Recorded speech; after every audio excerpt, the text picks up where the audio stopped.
Praise the Lord, जय मसीह की। मैं पास्टर अनिल पात्रे मुंबई से आप लोगों के लिए एक बेहतरीन तोहफा लेकर आया हूं।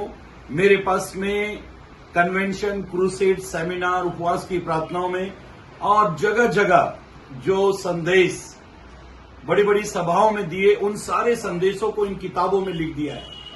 रेडीमेड संदेशों की ये किताबें, जो लगभग 9 किताबें, जिसमें आपको कम से कम 5 से 7 साल तक आप लगातार हर संडे अगर प्रचार करें तब भी प्रचार खत्म न होंगे। इतने ढेर सारे संदेशों की ये किताब है।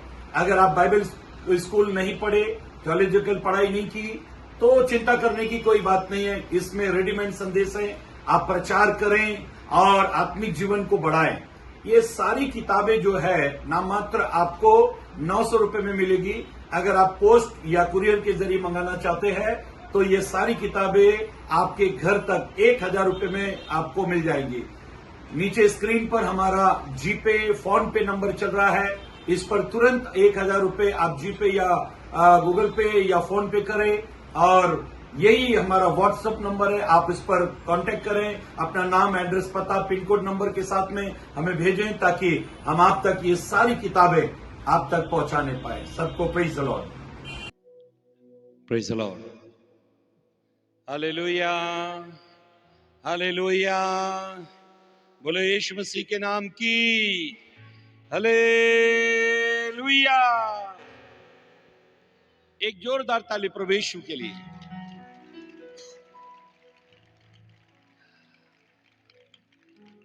मैं मुंबई से रहने वाला हूं। तो कुछ बात मैं आपको कहने जा रहा हूं। अपने पड़ोसी से कहो, बिंदास मुस्कुराओ। कैसे मुस्कुराना है? हाँ, हमारे मुंबई में कहते हैं बिंदास रहने का,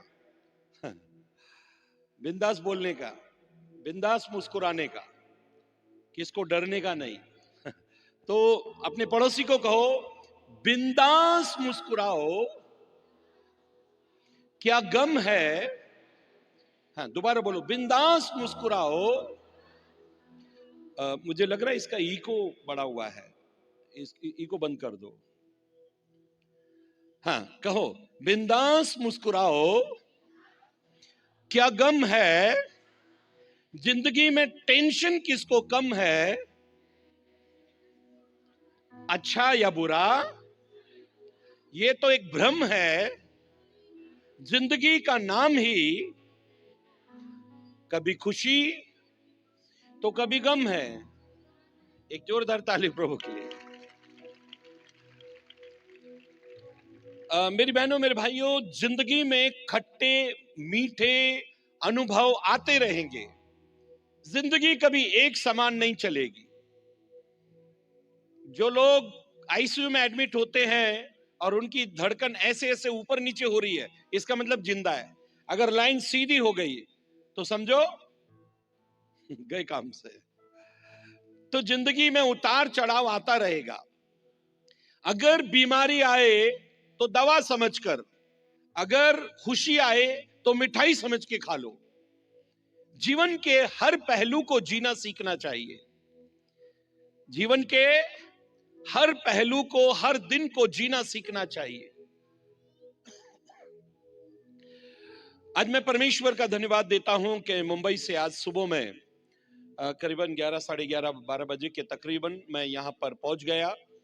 और प्रभु के दास मुझे वकेश साहू मुझे लेने के लिए रायपुर स्टेशन पहुंचे, और ठीक प्रकार से हम यहाँ पर आए। और आप लोगों के प्यार के लिए मैं धन्यवाद देता हूं, और खासतौर से प्रभु के अभिषेक दास पास्टर राजू वर्गीस के लिए मैं दिल से धन्यवाद देता हूं कि उन्होंने अपना घर हमें रहने के लिए दिया। प्रभु आपको बहुत बहुत बहुत आशीष दे। अच्छी आराधना के लिए परमेश्वर का धन्यवाद। और आप लोग बहुत अच्छे हो।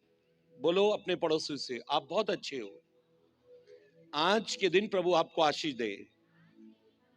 बोलो हालेलुया, बोलो हालेलुया, बोलो यीशु मसीह के नाम की। हम जो भी प्रचार करते हैं उन प्रचारकों को एक किताब में लिख देते हैं। लास्ट टाइम मैं इस धमतरी में आया था, जो प्रचार हमने किए थे वो प्रचार आपको उन किताबों में, वहां किताब रखी, उनमें मिल जाएंगे। जो भी कन्वेंशन क्रूसेड सेमिनार में हम प्रचार करते हैं, उन प्रचार को हम किताब में लिख देते हैं। अभी जो मैं प्रचार करूंगा, इस प्रचार को हम पहले तो YouTube में डालेंगे। आज का प्रचार रिकॉर्ड हो रहा है, YouTube में ये प्रचार आएगा, और इसके बाद में फिर आपको ये किताब में भी मिल जाएगा। यदि आप अपने घर में परमेश्वर के वचन को पढ़ना चाहते हैं, आप जब दुआ करते हो, आराधना करते हो, उसके बाद में अगर आप चाहते हो कि आपके बीच में कोई संदेश बांटे, तो वो संदेश केवल आप बांटो, उसमें से जोर जोर से पढ़ो, और संदेश आपके परिवार को, आपके लोगों को मिल जाएगा। तो वहां पर किताब रखी है, 100 रुपए की किताब है, जिसमें कई संदेश हैं। अगर बहुत बड़ी वाली किताब लेना चाहते हो, जिसमें 366 संदेश है, 366 संदेश है, तो वो 200 रुपए की किताब है। आप लोग कोई भी एक किताब तो जरूर ले लेना, ताकि आपको याद रहे कि मैं इस किताब को मैंने खरीदा है। टोटल अगर आप हमारी सारी किताबें खरीदते तो वो 1100 रुपए की है, लेकिन आज के दिन के लिए आपको 100 रुपए डिस्काउंट है। आप 1000 रुपए में वो सारी किताब ले सकते हैं, जिनमें ढेरों सारे संदेश हैं। अगर आप एक सुसमाचार प्रचारक हैं, अगर आप पास्टर हैं, अगर आप इवेंजलिस्ट हैं, अगर आप घर में चाहते हो आपके वचन गूंजे, तो आप इन किताबों को जरूर खरीदें। बोले हालेलुया। आइए पवित्र ग्रंथ बाइबल की ओर हम जाएंगे और पढ़ेंगे book of Hebrew chapter 11 verse 5, इब्रानी की किताब अध्याय 11 और उसके 5 पद को पढ़ेंगे।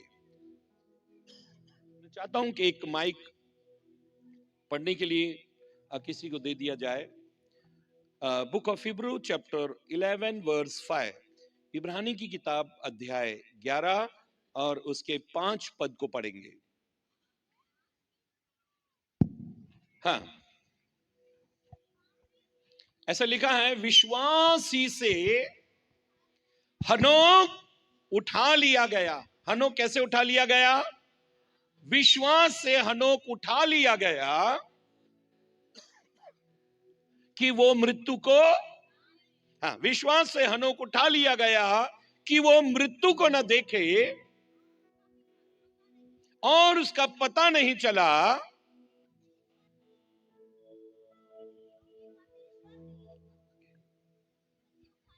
क्योंकि परमेश्वर ने उसको उठा लिया था, और उसके उठा लिए जाने से पहले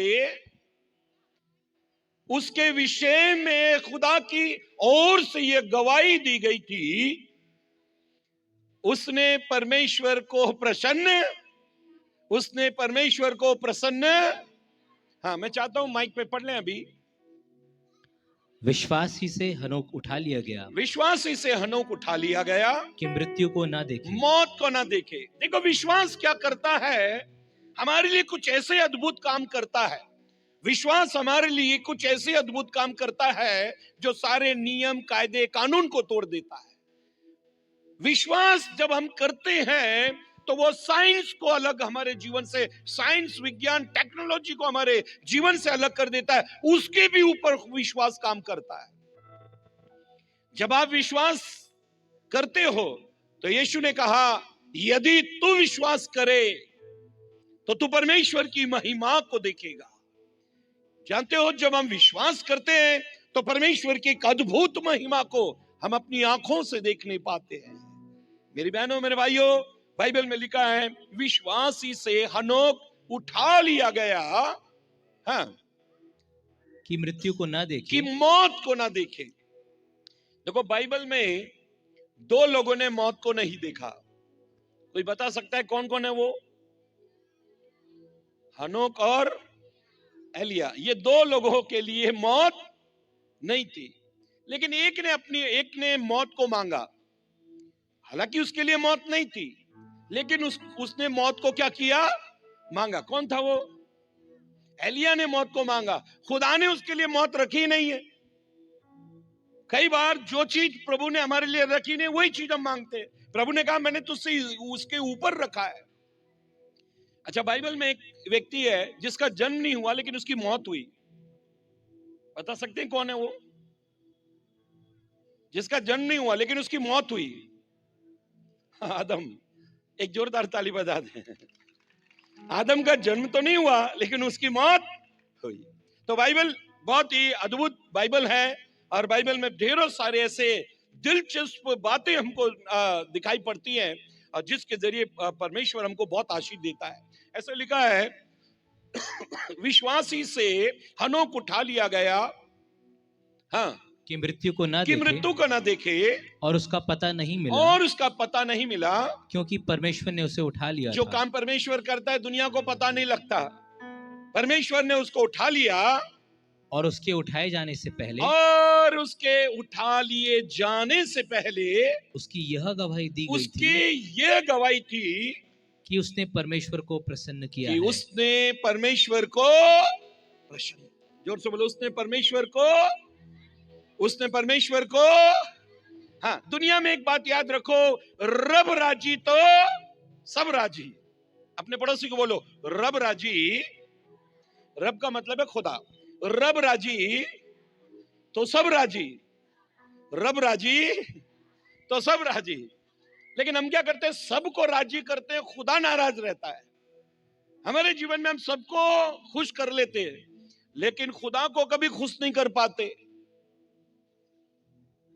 रब को राजी करना चाहिए।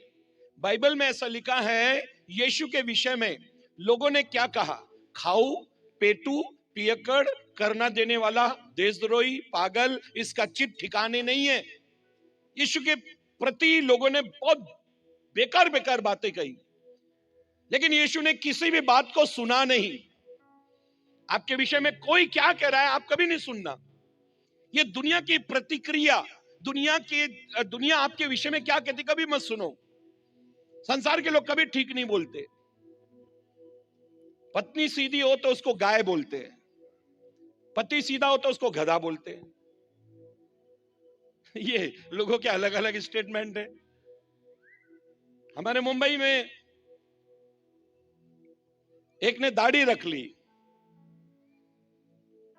पिता ने बोला अच्छा लग रहा है, मां ने बोला जंगली लग रहा है। फिर उसने दाढ़ी निकाल दी, पत्नी बोलती स्मार्ट लग रहे हो, दोस्त लोग बोलते छक्का लग रहा है। अबे किसकी सुने भाई, दाढ़ी रखूं या नहीं रखूं, निकाल दूं तो मुसीबत, बढ़ा लूं तो मुसीबत। दुनिया के स्टेटमेंट जो हैं जब आप उसको सुनते रहोगे तो आप परेशान हो जाओगे। जानते हो यीशु के विषय में लोगों ने खाऊ, पेटू, पियक्कड़, करना देने वाला, देशद्रोही, पागल है, इसका चित ठिकाने नहीं है। लोगों ने क्या क्या यीशु के बारे में कहा लेकिन यीशु ने किसी की नहीं सुनी। लेकिन बाइबल में लिखा है आसमान से उसके लिए एक आवाज आई, ये मेरा जिससे मैं, आपकी गवाही कौन देना चाहिए? परमेश्वर गवाही देना चाहिए। आपकी गवाही ऊपर से आनी चाहिए, आपकी गवाही नीचे से नहीं आनी चाहिए। बोले हालेलुया। जीवन में अगर अच्छा कुछ अपने बारे में सुनना है तो ऊपर देखना चाहिए। कहां देखना चाहिए? ऊपर देखना चाहिए। मेरे घर में मेरे पिताजी बहुत गोरे थे, अभी वो प्रभु के पास चले गए, बहुत गोरे थे। जब उनकी शादी हुई तो बहुत काली लड़की थी, बहुत काली लड़की, और पहले ऐसे मुंह नहीं देखने देते थे, लड़की को डायरेक्ट शादी में ही मिलते थे। मेरे पिताजी ने देखा लड़की आके बैठी है तो साड़ी में से थोड़े से पैर बाहर आ गए, तो पैर देखकर ही मेरे पिताजी ने चेहरे का पता लगा लिया, पैर बहुत काले काले थे। मेरे पिताजी समझ गए लड़की काली है। उनको बहुत गुस्सा आया, उन्होंने घूंघट उठा के देखा, अंदर अंधेरा ही अंधेरा है, कुछ दिखाई नहीं दे रहा है। उनको बहुत गुस्सा आ गया, वो खड़े हो गए, बोला मैं शादी नहीं करूंगा। कैसे भी डांट डपट कर मेरे दादाजी ने मेरे पिताजी को शादी में मारा। बोला शादी करनी पड़ेगी, बोला हमने लड़की पसंद की है। बोला मेरे पिताजी बैठ गए, शादी कर ली। जब लड़की को लेकर बारात विदा हो रही थी, मेरी मां बहुत रोने लगी और बाद में कार में मेरे पिताजी के सर पर, कांधे पर सर रखकर रोने लगी। मेरे पिताजी ने वहीं 2 थप्पड़ मारे। बोला मेरी शादी तुझसे, मेरी मर्जी से नहीं हुई है, ये मेरे पिताजी की मर्जी से, मुझसे बात नहीं करना। 6 महीने मेरे पिताजी ने मेरी मां से कोई बात नहीं की, ड्रिंक करने लग गए और 32 साल 32 इयर्स 32 साल केवल मेरी मां काली थी तो जानवर से भी ज्यादा मेरी मां को मारते थे। 32 साल शरीर पर इतने घाव कर दिए, इतने डंडे जो हाथ में मिला वो मारते थे। कितने बार मेरे नाना जी आए, लेकिन उनकी इतनी औकात नहीं कि वो अपनी बेटी को घर ले जाए। बहुत गरीब घर से थे वो। 32 साल मेरी मां ने इतना दर्द, इतनी तकलीफ, इतनी पीड़ा सही। वो गांव की थी, अनपढ़ थी। मेरे पिताजी पढ़े लिखे रेलवे में बड़े जॉब पर थे। जानते हो, जो आपके विषय में कोई क्या कह रहा है। सब लोगों ने बोला मेरी मां को कि चली जाए यहां से, चली जाए यहां से, लेकिन मेरी मां गई नहीं। कहने लगी अगर मैं गई तो मेरे पिता ने कैसे मुसीबत में मेरी शादी की है, अगर मैं चली गई तो वो मुझे रोज देख देख कर वो मर जाएगा। इसलिए मेरी मां वापस नहीं गई, बोले यहीं मर जाऊंगी एक दिन। हम 5 बच्चे पैदा हुए, 4 बच्चे गोरे गोरे, मैं काला। अब मेरी बारी आ गई। अब मुझे लोग बोलते हैं अरे ये कैसा है, ये कैसा है, ये उनमें कैसा है। बोला सबसे बेवकूफ नालायक करके लोग मुझे बोलते थे। मुझे कुछ नहीं आता था। भाई ने एक बार बोला बल्ब निकाल, तो बल्ब को ऐसे निकालते तो मैं ऐसे निकाल रहा था। मैं बोला नहीं निकल रहा है, तो उसने बोला ताकत लगा। बड़े भाई ने बोला ताकत लगा, मैंने उसी तरफ ताकत लगाई, पूरा होल्डर वगैरह सब टूट गया। निर्बुद्धि, बेवकूफ, गधा, नालायक, ये शब्द मैं रोज सुनता था मेरे जीवन में। मेरी बहनों, मेरे भाइयों, परमेश्वर के लोगों, सबने मुझे नालायक कहा, बेवकूफ कहा, गधा कहा। तू किसी काम का नहीं, तू किसी लायक नहीं है। हजरात, अगर आपको लोग ऐसा कह रहे हैं तो ये लोगों ने यीशु को भी कहा। एक बात याद रखें, जब दाएं बाएं आगे पीछे से आपके लिए कुछ आवाजें आए तो आप सीधे खड़े होकर ऊपर की ओर देखना। प्रभु आपको ऊपर से आवाज देगा, मेरी बेटे, मेरी बेटी, तू मेरे लिए अनमोल है, तू मेरे लिए अनमोल है, तू मेरे लिए अनमोल है। जानते हो अनमोल किसको कहते हैं? जिसकी कोई कीमत अदा नहीं कर सकता। आपके दाम को, आपकी कीमत को कोई नहीं लगा सकता। लेकिन भंगार, आप गोल्ड हो, आप सोना हो, आप डायमंड हो, लेकिन अपनी कीमत कभी भंगार वाले से, कबाड़ी से मत पूछना, नहीं तो वो तो आपको कबाड़ी की तरह तोलेगा। आपकी कीमत आपका बनाने वाला जानता है। बोलो हालेलुया। मेरी मां, जिस दिन मैं विश्वास में आया, मेरी मां को यीशु के बारे में मैंने बताया, मेरे पिताजी को मैंने यीशु के बारे में बताया। मेरे पिताजी ने शराब छोड़ दी, लेकिन जैसे ही शराब छोड़ी, जैसे ही मेरे पिताजी ने शराब छोड़ी, शैतान ने ऐसा काम किया कि उनके शरीर में गैंग्रीन की बीमारी हो गई। ये पैर का अंगूठा छोटी कन्नी उंगली की तरह हो गया और दिन ब दिन ऐसा सूखते जा रहा था। ब्लड सर्कुलेशन बंद हो गया, नीचे पैर पे आना। बच्चे की तरह 3 महीने तक रोते थे। और एक दिन जब वो रो रहे थे, मेरी मां बहुत जोर जोर से रो रही थी। मैंने मेरी मां की तरफ देखा, तब मैंने मां को कहा, मां ये वही व्यक्ति है जिसने 32 साल तुझे मारा है और तू इसके लिए इतना रोती है। मैं हॉस्पिटल लेकर जा रहा था पिताजी को, मुंबई के सबसे बड़े हॉस्पिटल में। मेरी मां ने मुझसे बोला, इस व्यक्ति ने भले 32 साल मेरी जिंदगी तबाह बर्बाद कर दी, कभी 1 रुपए के चने बाजार से दिलाए नहीं, कभी किसी होटल में चाय तक, पानी तक नहीं पिलाया। इतनी बड़ी मुंबई में हम रहते थे। कभी मेरी मां को लेकर वो घर से किसी बाजार में कहीं भी घूमने के लिए कभी नहीं गए, किसी फंक्शन में उसको लेकर नहीं गए। इतनी दुर्दशा एक जानवर के साथ में भी कोई नहीं करता जितने मेरी मां के साथ में। मेरे पिताजी ने कहा केवल कलर काला था इसलिए। मेरी बहनों, मेरे भाइयों, परमेश्वर के लोग, अचानक मेरे पिताजी को जो बीमारी लगी, उससे वो बच्चे की तरह रो रहे थे। मेरी मां ने मुझसे बोला, ये तेरे पिताजी को तो अस्पताल लेकर जा रहा, मुझे जिंदा चाहिए, क्योंकि रिपोर्ट बहुत डेंजर आई थी, गैंग्रीन हो गया था। डॉक्टर ने कहा ये दोनों पैर काटने पड़ेंगे।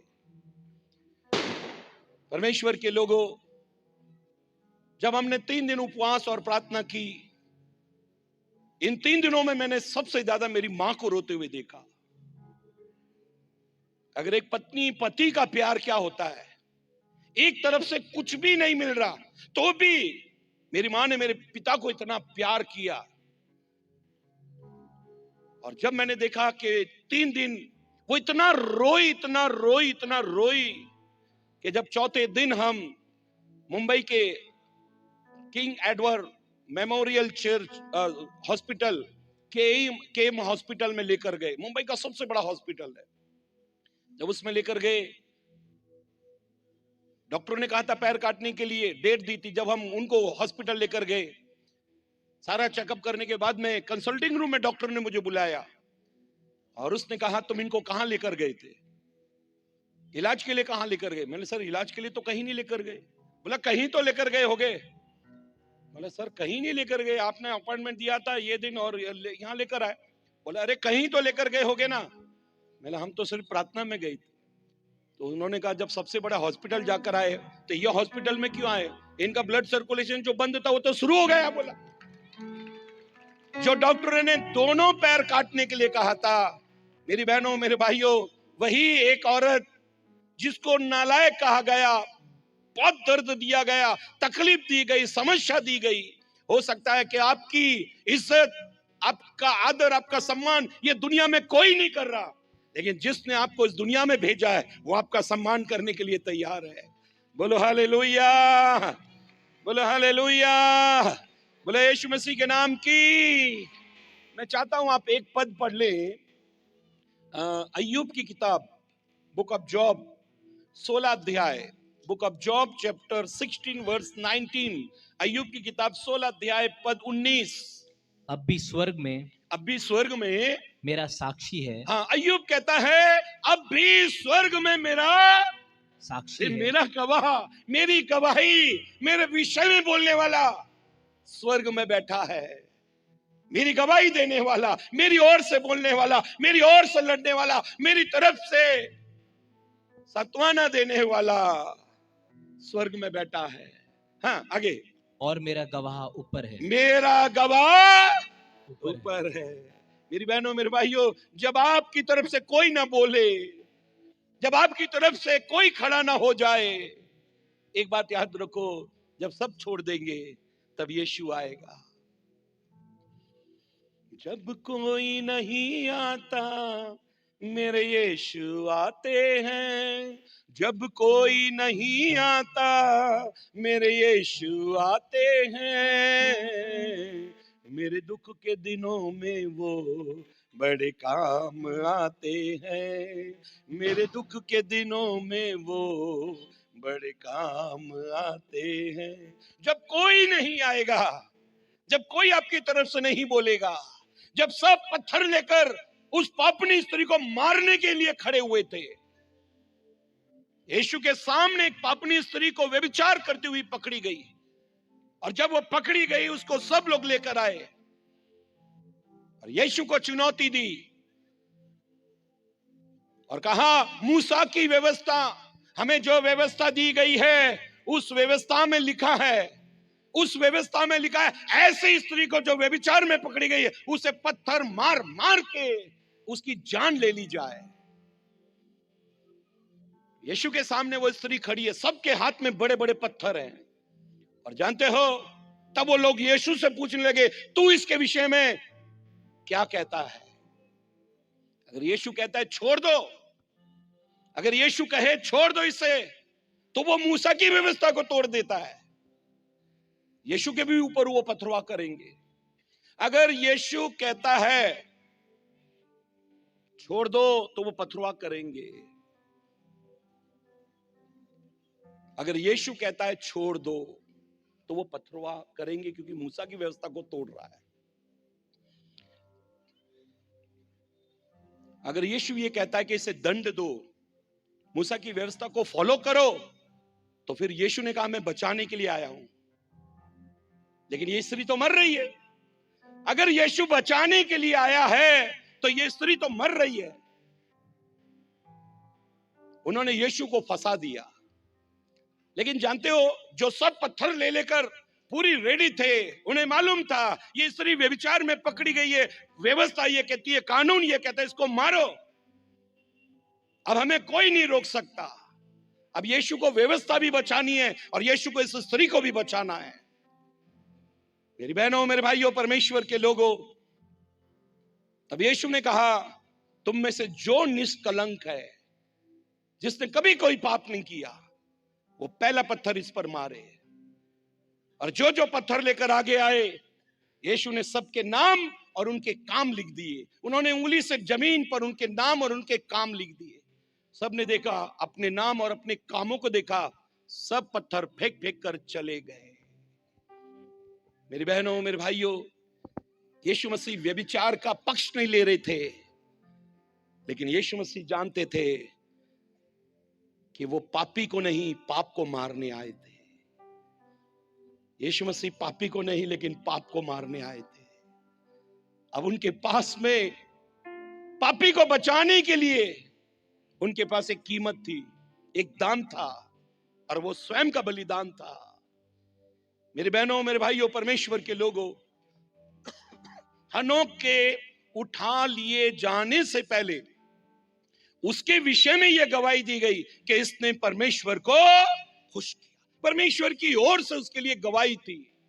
आपके लिए परमेश्वर कुछ भी करने के लिए तैयार है, अगर आप विश्वास करने को तैयार है। पवित्र ग्रंथ बाइबल में, परमेश्वर के कलाम में हम ऐसा पढ़ते हैं कि परमेश्वर चाहता है कि आप अपने जीवन में, अपनी लाइफ में सबसे पहला दर्जा, सबसे पहला स्थान अपने जीवन में परमेश्वर को दे दे। जिस दिन आप ये कहते हो कि मैं केवल परमेश्वर का हूं, मैं केवल परमेश्वर का हूं, और अपने जीवन में परमेश्वर से गवाही को लेते हो, परमेश्वर आपके विषय में क्या कहता है, इस बात को हमेशा याद रखना है। देखो, सारी जिंदगी हम वो खाते हैं जो मनुष्यों को अच्छा लगता है, हम वो पहनते हैं जो मनुष्यों को अच्छा लगता है, हम वो करते हैं जो मनुष्यों को अच्छा लगता है। हम सारी जिंदगी इस संसार में केवल मनुष्यों को खुश करने में लगे रहते हैं, और हम ये सोचते हैं वो मेरे बारे में क्या कहेगा, वो बारे में मेरे क्या कहेगा। आपने सुना होगा, अक्सर लोग 4 लोगों को खुश करने में लगे रहते हैं। कितने लोगों को? और अक्सर आपको बचपन से लेकर बुढ़ापे तक यही ताने दिए जाते हैं, पढ़ ले वरना 4 लोग क्या कहेंगे, फिर 4 किताब पढ़ ले वरना लोग अनपढ़ कहेंगे, फिर 4 पैसे कमा ले। हर आदमी यही बात है, 4 लोग क्या कहेंगे, 4 आदमी आएंगे तो क्या कहेंगे। आज तक मैंने ये नहीं देखा ये 4 लोग है कौन जो मेरी जिंदगी में इतना इंटरफेयर करते हैं, मेरी जिंदगी के इतना पीछे पड़े हुए हैं। ये 4 लोग है कौन जो मेरी जिंदगी के पीछे पड़े हुए? मेरी बहनों, मेरे भाइयों, परमेश्वर के लोगों, यीशु ने, पौलुस कहता है गलतियों 1:10 में, वो कहता है अगर मैं मनुष्यों को खुश करता तो परमेश्वर का दास नहीं होता। मुझे परमेश्वर को खुश करना है। अब हमको परमेश्वर को खुश करना है। लोग हमारे बारे में क्या कहते हैं वो छोड़ दो, लेकिन परमेश्वर हमारे बारे में क्या कहता है, फर्स्ट प्रायोरिटी, पहली प्राथमिकता इस बात को दो कि परमेश्वर मेरे बारे में क्या कहता है। और बाइबल में लिखा है कि लोगों ने लोगों को आदर देने के लिए यीशु को छोड़कर चले गए। वो आराधनालय से निकाले ना जाए, इसलिए उन्होंने एकमात्र अच्छे सच्चे परमेश्वर को छोड़ दिया। और इसलिए यीशु ने कहा, यदि कोई मनुष्यों के सामने मेरा इकरार कर ले, मुझे मान ले, तो मैं भी स्वर्गदूत और पिता के सामने उन्हें मान लूंगा। यदि वो मनुष्यों के सामने मुझसे शर्मा गए, तो मैं भी पिता और स्वर्गदूतों के सामने उनसे शर्मा जाऊंगा। लोग क्या आपको कहते हैं? देखो, आज के लोग ऐसे हैं, आज आपको फूलों की माला पहनाएंगे तो कल जूतों की माला पहना देंगे। लोगों का स्तर रोज घटते जा रहा है। आज लोग आपको क्या कहते हैं, कल वो आपके बारे में कुछ दूसरा स्टेटमेंट दे देंगे। लोग हमेशा आपको तारीफों में नहीं रखेंगे। मैं मुंबई की फिल्म इंडस्ट्री, चकाचौंध चमकने वाली इंडस्ट्रियों के बीच में मैं रहा हूं। मैंने कई फिल्मी कलाकारों को बहुत नजदीकी से देखा है। उनकी जिंदगी में इतना अंधेरा है, उनको स्टार तो कहा जाता है, लेकिन उनकी जिंदगी में जो अंधेरा है ना, उस अंधेरे में वो बहुत डूबे हुए हैं। सबसे ज्यादा नशेड़ी अगर कोई है तो वहां आपको मिलेगी। व्यभिचार पाप में पड़े हुए लोग, वो वहां आपको उस फिल्म इंडस्ट्री में मिल जाएंगे। मेरी बहनों, मेरे भाइयों, परमेश्वर के लोगों, परमेश्वर आपके विषय में क्या कह रहा है, इस बात को याद रखो। मेरी गवाही परमेश्वर के सामने, परमेश्वर मेरी गवाही दे रहा है क्या? दूसरी बात, एक पद को पढ़ेंगे, भजन संहिता 101 अध्याय और दूसरा पद, book of Psalms chapter 101 verse 2। भजन संहिता 101 अध्याय और इसका दूसरा पद। मैं बुद्धिमानी से खरे मार्ग में चलूंगा, मैं बुद्धिमानी से खरे मार्ग में चलूंगा। तू मेरे पास कब आएगा? तू मेरे पास कब आएगा? मैं अपने घर में मन की खराई के साथ चलूंगा। सबसे ज्यादा अच्छा जीवन कहां जीना चाहिए? बोलो, घर में या बाहर? बोलो जोर से, कहां जीना चाहिए? और लोग क्या करते हैं, बहुत उल्टा है। अब मैं आपकी बात कर रहा हूं। आपके घर में सबसे अच्छा बर्तन आप कब इस्तेमाल करते हो? बोलो, आपके घर में सबसे अच्छा बर्तन आप कब इस्तेमाल करते हो? जब कोई बाहर से आता है। आपके घर में सबसे अच्छे कपड़े आप कब इस्तेमाल करते हो? जब कहीं बाहर जाना हो। आपके घर में सबसे अच्छा पकवान कब बनता है? जब कोई बाहर से आ रहा है। तो इसका मतलब सब काम किसके लिए करते हो? बहनें मेकअप करेंगी, भाई लोग अच्छे कपड़े पहनेंगे, जूते चप्पल जो भी अच्छा पहनेंगे, वो कब पहनते हैं? बाहर वालों को दिखाने के लिए। हमारे मुंबई में लोग गले में चैन पहनते हैं। वो भीड़ वाला इलाका है तो चैन को अंदर कर लेते हैं, जैसे ही अच्छा इलाका तो चैन को बाहर कर लेते हैं। वो चैन उनको चैन नहीं लगने देती। वो चैन को कभी अंदर करेंगे, कभी बाहर करेंगे, कभी अंदर करेंगे, कभी बाहर करेंगे। मैं बोला, ये चैन पहनते समय तुम 2 बटन क्यों खोल लेते हो? जी हमने सोना लाया है, सोना दिखना तो चाहिए। सोना दिखना चाहिए। बोला, मैं एक कहानी पढ़ रहा था। एक स्वर्गदूत और एक इंसान। स्वर्गदूत सुबह सुबह एक व्यक्ति को, एक इंसान को पूछ रहा था कि तुम ये पृथ्वी पर जो जीवन जी रहे हो वो कैसे जीते हो, क्या करते हो, वो पूछ रहा था। वो इंसान बताते बताते बताते दोनों चल रहे थे। अचानक ये व्यक्ति स्वर्गदूत का साथ छोड़कर एकदम आगे बढ़ा और एक चीज उसने उठा ली। एक चीज उसने अपने हाथ में उठा ली और उसको छुपा लिया। स्वर्गदूत ने कहा, क्या उठाया तुमने ऐसे कौन सी चीज छुपा ली? उसने बोला, नहीं बताऊंगा, नहीं तो तुम आधा हिस्सा मांगोगे। स्वर्गदूत ने कहा, मैं कुछ नहीं मांग रहा, जो तेरा है वो तेरा है। क्या है तो उसने वो जेब में से सोने की अंगूठी निकाली। बोला, मुझे पड़ी मिली है, ये सोने की अंगूठी मुझे पड़ी मिली है, ये मेरी है। तो स्वर्गदूत ने पूछा, तुम इसे क्या कहते हो? बोला, हम इसको सोना, गोल्ड कहते हैं। बोला, अच्छा। बोला, ये जिस किसी के पास होता है ना, वो सबसे ज्यादा धनवान होता है, बहुत पैसे वाला होता है। तो स्वर्गदूत ने बोला, अच्छा, बड़े नॉर्मल ऐसा कहा, अच्छा। तो इस व्यक्ति को बड़ा अजीब लगा। इसने कहा, आप कहां रहते हो? तो उसने कहा, हम तो स्वर्ग में रहते हैं। तो बोला, आपके स्वर्ग में ये सोना नहीं है क्या, गोल्ड नहीं है क्या? उसने बोला, हाँ है। बोला, तुम इसको क्या कहते हो? बोला, हम इसको डांबर कहते हैं। क्या कहते हैं? हम इसको डांबर कहते हैं। बोले, इसका इस्तेमाल क्या करते? बोले, हम वहां सड़क पे लगाते हैं। तुम आओगे ना तो वहां तुम इसके ऊपर चलोगे, हम वहां सड़क पे, वहां स्वर्ग में सड़क के ऊपर बिछाया जाता है इसको हम डामर कहते हैं। लेकिन तुम जब आओ ना तो ये कान में इधर उधर छेद करके वहां ऐसे है, ये थोड़ा थोड़ा सोना ये लगा के मत आना, नहीं तो तुमको लोग जंगली कहेंगे। बोला, अच्छा। बोला, हाँ, जैसे जंगल में रहने वाले लोग क्या करते, कुछ भी चीज मिली तो कहीं कहीं लटका लेते हैं। बोला ऐसे मत करना। बोला, वाह, नहीं तो स्वर्ग में तुमको लोग क्या कहेंगे, जंगली कहेंगे। मेरी बहनों, मेरे भाइयों, जिन चीजों को हमने इस संसार में बहुत महत्व दे दिया है, अब हमारी गवाही, भजन 101 और 2 पद में अभी हमने पढ़ा, मैं अपने घर में मन की खराई से चलूंगा। अब हमारे घर में एक गवाही होनी चाहिए। पहली गवाही हमारी स्वर्ग की गवाही, परमेश्वर हमारी गवाही देना चाहिए। दूसरी हमारी गवाही, घर में गवाही होनी चाहिए, लेकिन घर में किसी की गवाही नहीं होती। घर में सबको सबकी हकीकत मालूम रहती है, सबकी सच्चाई मालूम रहती है। पति की गवाही अगर पत्नी दे रही है तो समझो पति ठीक है, पति अगर पत्नी की गवाही दे रहा है तो समझो ठीक है, बच्चे अगर माँ बाप की गवाही दे रहे हैं तो समझो ठीक है, माँ बाप अगर बच्चों की गवाही दे रहे हैं तो समझो ठीक है। लेकिन हमने देखा है कि अक्सर घर के लोग सच्चाई बता, अरे बेकार है, बोला मेरे तो जीना ही बेकार है, ये घर में तो मैं रहना ही नहीं चाहता। अब घर की गवाही बहुत खराब है, क्योंकि हर आदमी अपने लोगों के सामने अपनी गवाही नहीं बना रहा। घर में गवाही नहीं है। शादी में आदमी शेरवानी पहनता है लेकिन कभी शेर नहीं बनता। शेरवानी पहन लेगा लेकिन उससे पूछो तो ये शेर कभी बना है क्या? बोला कभी शेर तो बना ही नहीं हुआ। एक आदमी जंगल में बैठा था और उसके पास जो कोई अपनी समस्या लेकर आता है उसका समाधान बताता है वो। एक आदमी गया, 3 दिन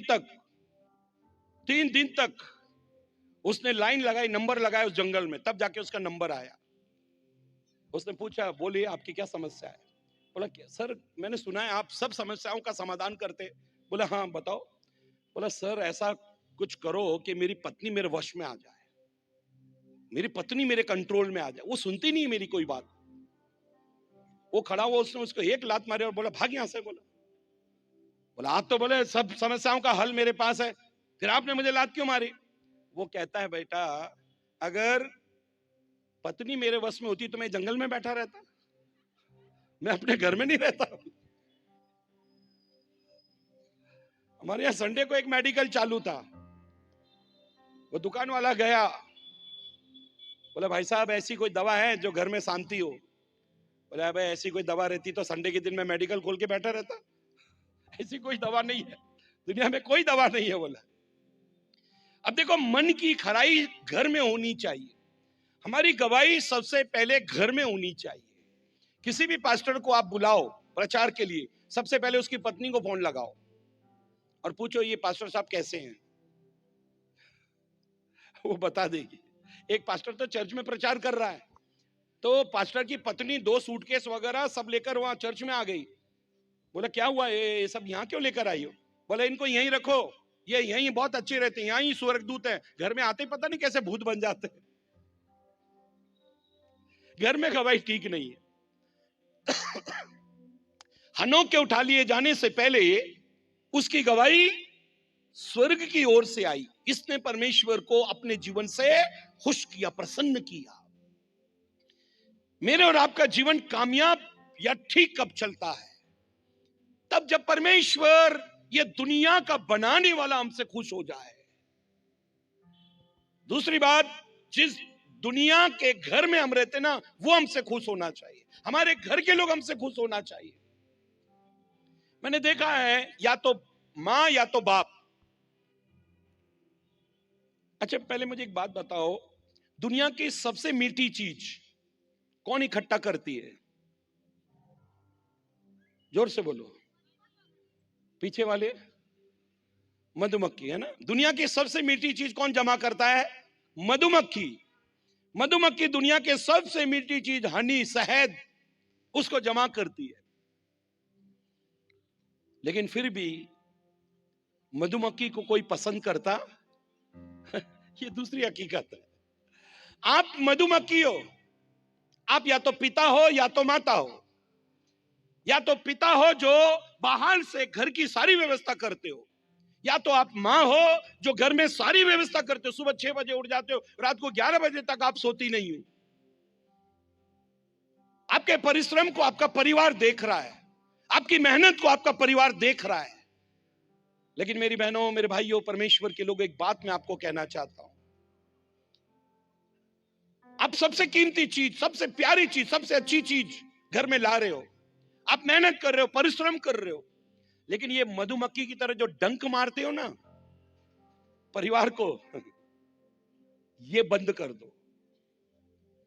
पत्नी को ताने देना, पति को ताने देना, बच्चों को ताने देना, ये आज से बंद होना चाहिए। मधुमक्खी सबसे मीठी चीज जमा तो करती है, लेकिन उसको कोई पसंद इसलिए नहीं करता क्योंकि मधुमक्खी का एक स्वभाव है। जानते हो क्या स्वभाव? वो डंक मारती है, डंक। आपकी मेहनत को बच्चे जानते कि हमारे पापा हमारे लिए बहुत मेहनत करते हैं। बच्चे जानते हैं मां हमारी सुबह उठ जाती है, रात तक परिश्रम करती है, जानती है। लेकिन इस बीच में अगर आपने उनको ताने मारे हैं ना, तो वो आपको केवल मधुमक्खी का नाम, वो आपको कहते हैं ये मधुमक्खी है। वो जानते हैं कि ये सब कुछ किसने किया है, हमारे लिए कौन ये कर रहा है, सब कुछ वो जानते हैं। लेकिन अगर आप मधुमक्खी के जैसा जीवन जी रहे हैं तो घर में सबसे बड़ी गलतफहमी का शिकार हो जाते हैं। मधुमक्खी का जो जीवन है, मेरी बहनों, मेरे भाइयों, परमेश्वर के लोगों, वो कोई पसंद नहीं करता। उसके काम तो बहुत अच्छे हैं, लेकिन उसका स्वभाव कोई पसंद नहीं करता, जो ताने देने वाला स्वभाव है। मुझे याद आती है घटना, एक पति काम से आया और अपनी पत्नी को आके सूटकेस दिया, बोला आज मैं बहुत थक गया। उसने सूटकेस फेंक दिया। काम से आया, बैग हाथ में है, वो कहा अपनी पत्नी को दिया और कहा मैं आज बहुत थक गया। उसने बैग फेंक कर बोला, क्या बोला? बोला आज मैं बहुत थक गया, ऑफिस में बहुत काम था, मैं थक गया। तुम थक गए तो मैं यहाँ घर में क्या आराम कर रही थी? उसने बोला मैंने ऐसा तो कहा नहीं। नहीं, तुमने फिर क्या, कहने का मतलब क्या है तुम्हारा? उसने बोला तुमने जिंदगी में किया क्या है? ये जो तुम नौकरी कर रहे हो ना, ये मेरे बाप ने तुमको दिलाई है। तुम तो इस लायक नहीं थे, मेरे बाप ने सिफारिश करके अपने यहां तुमको नौकरी रखवाई। क्या बात करते हो तुम? थक गया। और ये घर जिसमें तुम आए हो ना, ये घर मेरे बाप ने लेके दिया है। और ये घर में जो फ्रिज है, सोफा है, ये अलमारी है, ये सब मेरे बाप ने दिया है। घर की एक एक चीज मेरे बाप ने लेके दी है। इसने कहा लेकिन मैंने ऐसा कुछ बोला ही नहीं है। तुम बोलने लायक हो क्या? क्या बोलोगे तुम? तुम्हारी औकात है क्या बोलने की? ये चुप हो गया बेचारा। लड़ते लड़ते लड़ते सो गए। अचानक रात को चोर आया और ये पति को उठाते, सुनो उठो। बोला क्या हुआ? बोला चोर आया है। तो बोले फिर क्या होगा? बोला अरे सब सामान ले जाएगा। तो ये पति कहता है तो तेरे बाप को बुला ना, क्योंकि थोड़ी देर पहले तो तू बोल के सोई थी कि ये सब कुछ किसका है? मेरे बाप का है। तो तेरे बाप को फोन लगा, मैं तो सो रहा हूं। मेरी बहनों, मेरे भाइयों, परमेश्वर के लोगों, आज हमारी गवाही घर में ठीक नहीं है। और पवित्र ग्रंथ बाइबल में हमने पढ़ा, दाऊद कहता है मैं अपने घर में मन की खराई से चलूंगा। देखो, मैं मेरे चर्च में एक ही बात सिखाता हूं, चर्च से भी ज्यादा अपने घर को पवित्र बनाओ। चर्च से ज्यादा अपने घर को पवित्र बनाओ, क्योंकि सप्ताह में 168 घंटे होते हैं। इसमें से केवल 166 घंटे हम चर्च में जाते, 2 घंटे के लिए जाते, बाकी घंटे हम घर में रहते हैं। अब मुझे बताओ कौन सी चीज का ज्यादा असर होगा? अक्सर हम ये कहते हैं बच्चा है ना बाहर गया था बिगड़ गया। बच्चा बाहर ज्यादा रहता है या घर में ज्यादा रहता है? आपका घर ट्रेनिंग सेंटर है।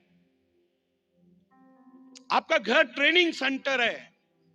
किसी ने मुझसे एक सवाल किया, पास्टर एक बात बताओ कि हमको हमारे बच्चों को स्कूल या कॉलेज भेजना तो बहुत जरूरी है, अब वहां पर फिल्मी गीत चलते हैं, फैशन होता है, ये वो सब होता है, बोला उसका असर उनके ऊपर होता है, अब क्या करें? क्या स्कूल कॉलेज नहीं भेजे? मैंने उनको बीच का एक रास्ता बताया। मैंने उनको स्कूल भेजो, कॉलेज भेजो, बाहर भेजो, लेकिन घर का माहौल इतना पवित्र बनाओ कि जैसे ही वो घर में आए वो सब भूल जाए। बोलो हालेलुया। एक जोरदार ताली प्रभु यीशु के लिए।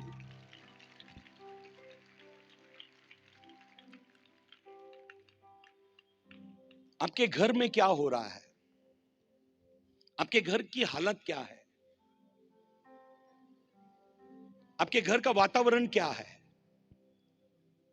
अगर आपका घर ठीक नहीं है, अगर घर के हालात ठीक नहीं है, घर में एक दूसरे से मन नहीं मिलता, हम एक दूसरे से अगर बात नहीं करते। मैं जब भी यूट्यूब पर वीडियो डालता हूं, फेसबुक पर ऑनलाइन आता हूं, तो लोग मुझे फोन करके एक ही सवाल करते हैं कि हम पति पत्नी की तरह रह रहे हैं, लेकिन फिजिकल हमारे अंदर कोई रिलेशन नहीं। ना पत्नी ने कभी मुझे छुआ, ना मैंने कभी उनको छुआ, लेकिन समाज को, संसार को दिखाने के लिए हम पति पत्नी हैं। और मैं दावे के साथ कह सकता हूं, यहां ऐसे कुछ लोग बैठे हुए हैं जो केवल संसार को, समाज को खुश करने में लगे हुए हैं। पति पत्नी का रिश्ता ठीक नहीं है। मेरी बहनों, मेरे भाइयों, परमेश्वर के लोगों, पवित्र ग्रंथ बाइबल में लिखा है, स्त्री और पुरुष ये दोनों एक दूसरे के लिए हैं।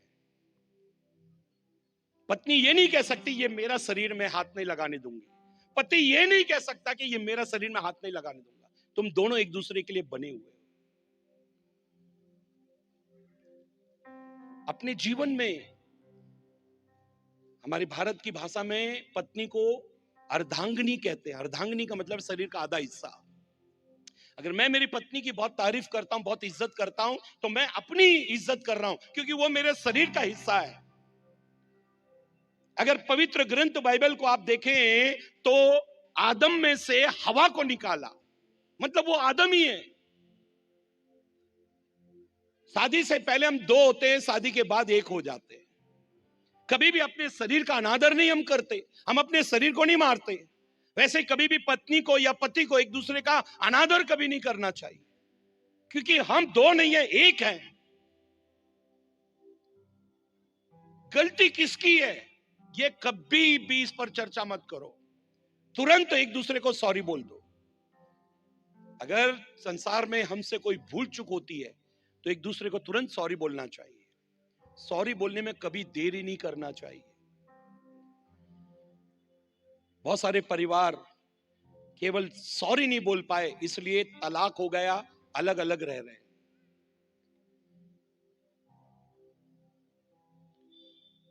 मेरी शादी हुई तीसरे दिन मैं मोटरसाइकिल पे मेरी वाइफ को उसके घर लेकर गया।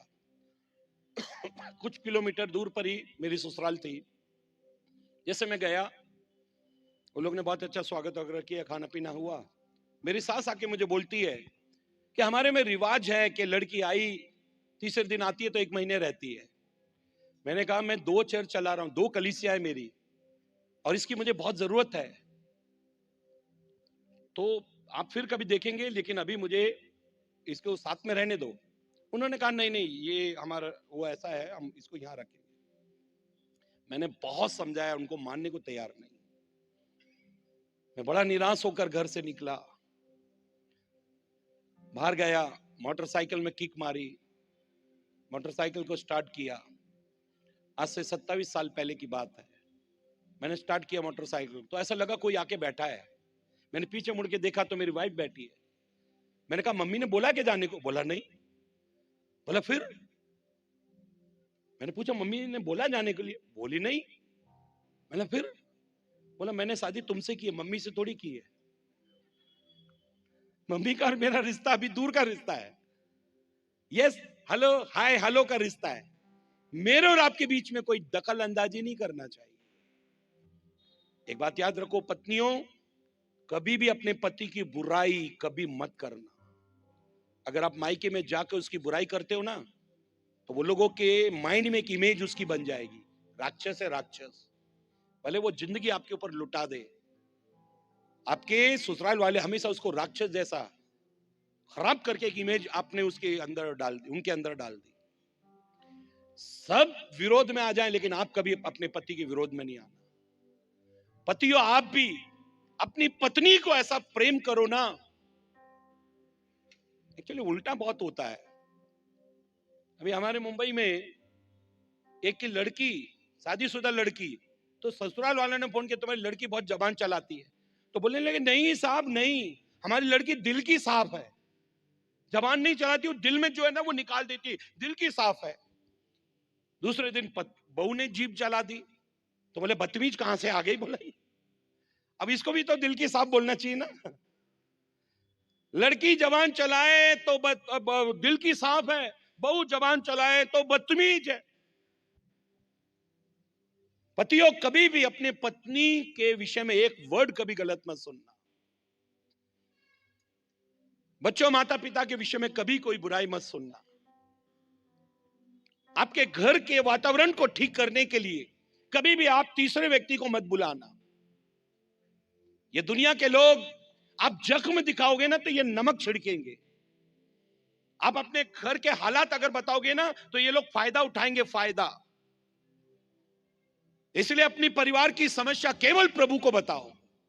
आपका परिवार इकट्ठा हो और अपने परिवार की समस्या केवल प्रभु को बताओ। आज हम बाइबल में पढ़ रहे हैं, हमारी गवाही स्वर्ग से आनी चाहिए। हमारी गवाही हमारे परिवार को देनी है। हमारी गवाही बाहर का व्यक्ति नहीं, हमारा परिवार देनी चाहिए। हमारे परिवार में हमारी गवाही क्या है?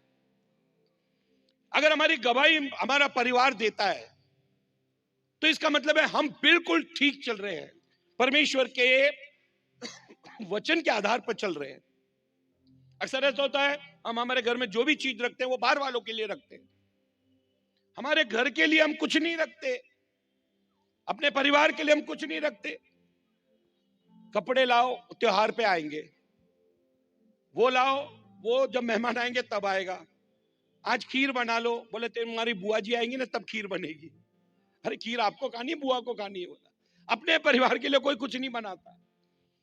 इसलिए बाइबल ये कहती है, परमेश्वर का वचन, परमेश्वर का कलाम ये कहता है कि अपनी गवाही को अपने परिवार में एक दूसरे के साथ में हमारी गवाही होनी चाहिए। एक पद पढ़ लो तो आपको समझ में आ जाएगा। अय्यूब की किताब 2 अध्याय 9 पद, book of Job chapter 2 verse 9। अय्यूब की किताब 2 अध्याय 9 पद। तब उसकी स्त्री उससे कहने लगी, हाँ, क्या तू अब भी अपनी खराई पर बना है? परमेश्वर की निंदा कर और चाहे मर जाए तो मर जा। अब मुझे बताओ कौन किससे कह रहा है? हाँ जी, अय्यूब की पत्नी अय्यूब से कह रही है। हाँ, अब पढ़ लो। तब उसकी स्त्री उससे कहने लगी, तब उसकी पत्नी, अय्यूब की पत्नी अय्यूब से कहने लगी, क्या तू अब भी अपनी खराई पर बना है? देखो, अय्यूब की पत्नी अय्यूब की गवाही दे रही है कि तू अब भी खराई पर बना हुआ है। 10 बच्चे मर गए, फिर भी स्तुति, आराधना, प्रार्थना, परमेश्वर तेरा धन्यवाद, तू जो देता है तू ले लेता है, धन्यवाद पिता, और अपने मुंह से कोई पाप नहीं। मेरी बहनों, मेरे भाइयों, परमेश्वर के लोगों, पत्नी गवाही दे रही है, अय्यूब की पत्नी गवाही दे रही है कि तू अब भी खराई पर बना हुआ है। तकलीफों में, समस्याओं में, प्रॉब्लम में आपका परिवार आपके प्रति क्या कहता है? क्या आप अच्छे हो? क्या आप सच्चे हो? क्या आप पवित्र हो? आपकी गवाही आपका परिवार देना चाहिए और यह कहना चाहिए कि हां, ये बहुत पवित्र है। पुराने नियम में और नए नियम में मुझे 2 लोग, परमेश्वर को छोड़ के 2 लोग बहुत पसंद है। पुराने नियम में यूसुफ बहुत पसंद है।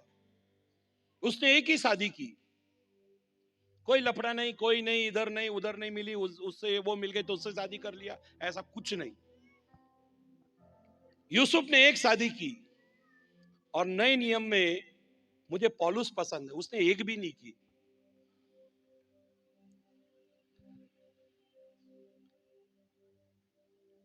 अगर आप शादी करते हो तो जीवन भर उसको निभाओ, वरना फिर पौलुस के समान रहो। मेरे पास कई बड़े बड़े प्रचारक आए, उनकी जिंदगी टूटी हुई, बिखरी हुई, मैंने उनके बीच में काउंसलिंग की, लेकिन कोई ना कोई शर्त रखकर वो फिर से अलग हो गए। एक बात याद रखो, जब आप परिवार को जोड़ रहे हो ना तो शर्त, कंडीशन कभी मत रखना। एक दूसरे की गवाही होनी चाहिए। ये बहुत अच्छी है, ये बहुत अच्छा है। मैंने एक सच्ची घटना, माफ करना क्या होता है, मैंने एक विश्वासी से सीखा। एक नौजवान लड़के की शादी हुई, साधारण विश्वासी, साधारण परिवार से था, बहुत धनवान लड़की से उसकी शादी हुई। जिस दिन शादी हुई उसी रात को वो लड़की ने कहा मेरा बॉयफ्रेंड है और उसके और मेरे बीच में आना नहीं तो चप्पल मार के तेरे को भगा दूंगी। और विश्वासी, दोनों विश्वासी। ये लड़के ने कहा शादी के बाद कोई बॉयफ्रेंड, कोई जो हो गया बोला। बोली नहीं, मैं अभी बताती हूं, मेरा बॉयफ्रेंड है और वो मुझसे यहां मिलने आया करेगा, और जिस दिन तुमने कुछ भी मुझसे कहा ना उसी दिन तलाक ले लूंगी। इसने कहा बाइबल में तलाक के विषय में कहीं नहीं लिखा। उसने बोला वो तुम जानो। बोला बाइबल तो तुम भी पढ़ती हो ना? बोला हाँ हाँ मैं पढ़ती हूँ, मेरा लेखा मैं परमेश्वर को दे दूंगी, लेकिन तुमसे मैं बोलती हूं, मेरा बॉयफ्रेंड आएगा मुझसे मिलने के लिए, तुम रुकावट नहीं डालना। ये चुप रहा। जानते हो इतना कुछ इसने अपनी आंखों से देखा ना, कि उसको हक करती थी, उसको किस करती थी पति के सामने, लेकिन ये कमरे में जाकर आंसुओं से रोकर प्रार्थना किया करता था।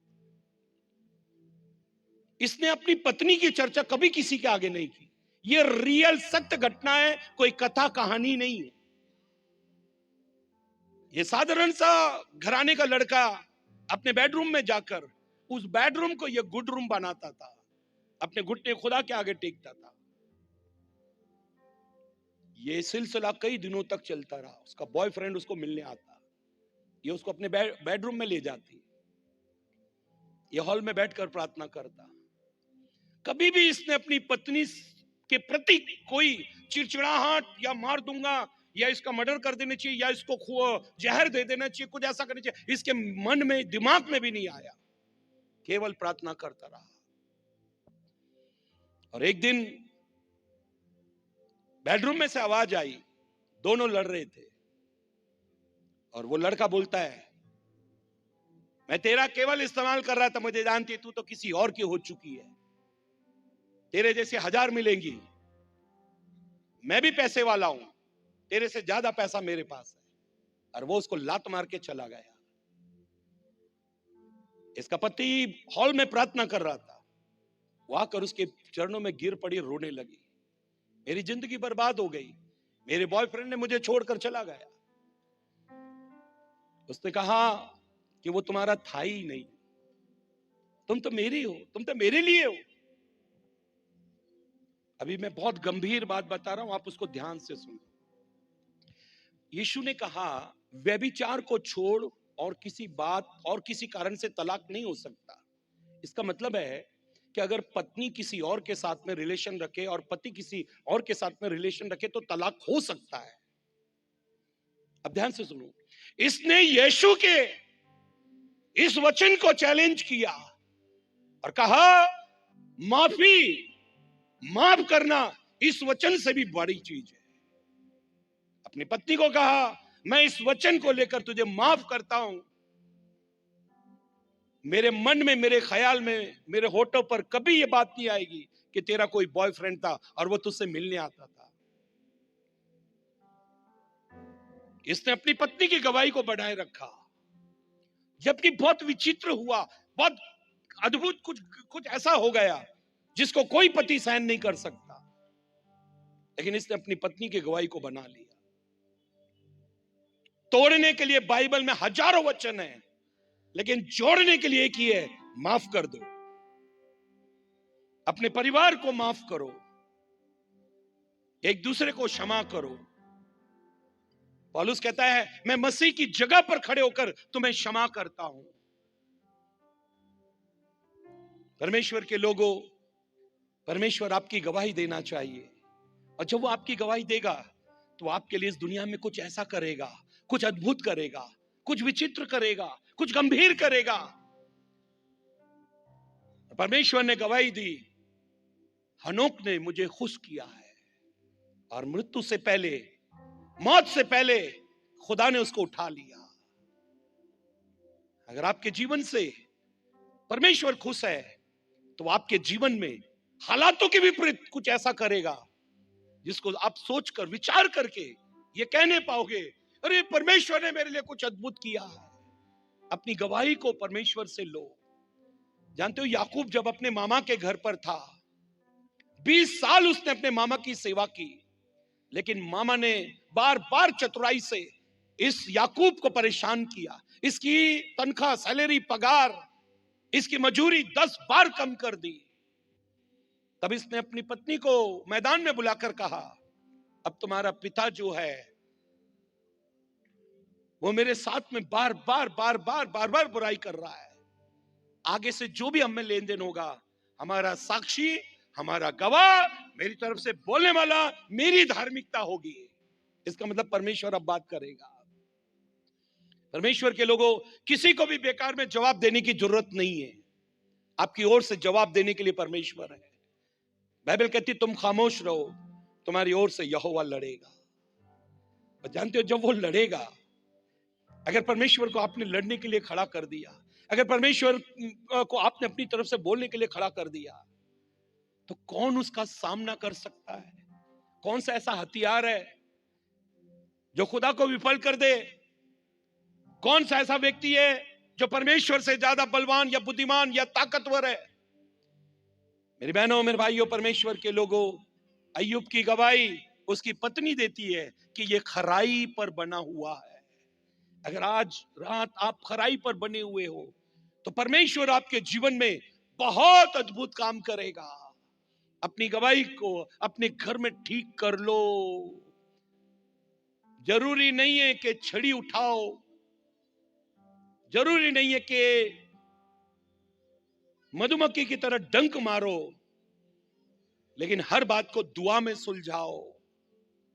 पत्नियों, तुम अपने पति को कहो कि मैं तुम्हारी नहीं सुनूंगी। पतियों, तुम अपनी पत्नी को कहो कि मैं तुम्हारी नहीं सुनूंगा। बच्चों, तुम माँ बाप को कहो कि हम तुम्हारी नहीं सुनेंगे। हम सब मिलकर प्रभु की सुनेंगे। जो प्रभु कहेगा हम वो करेंगे। अगर आपके घर में Jesus Christ is head of this house, Yeshu Masih अगर आपके घर का मुखिया है, तो आप उसकी सुनना, प्रार्थनाओं पे विश्वास करो। धर्मी के तंबू में सदा जय जयकार और उद्धार की ध्वनि सुनाई देती है। यहोवा अपने दाहिने हाथ से उस घर में पराक्रम के काम करता है। आज रात एक विशेष छोटा सा संदेश प्रभु ने मुझे आपके लिए दिया है, और मैं चाहता हूं कि मैं इस संदेश को यहां समाप्त कर रहा हूं, और मैं चाहता हूं आप सभी लोग अपने स्थान पर खड़े हो जाएं।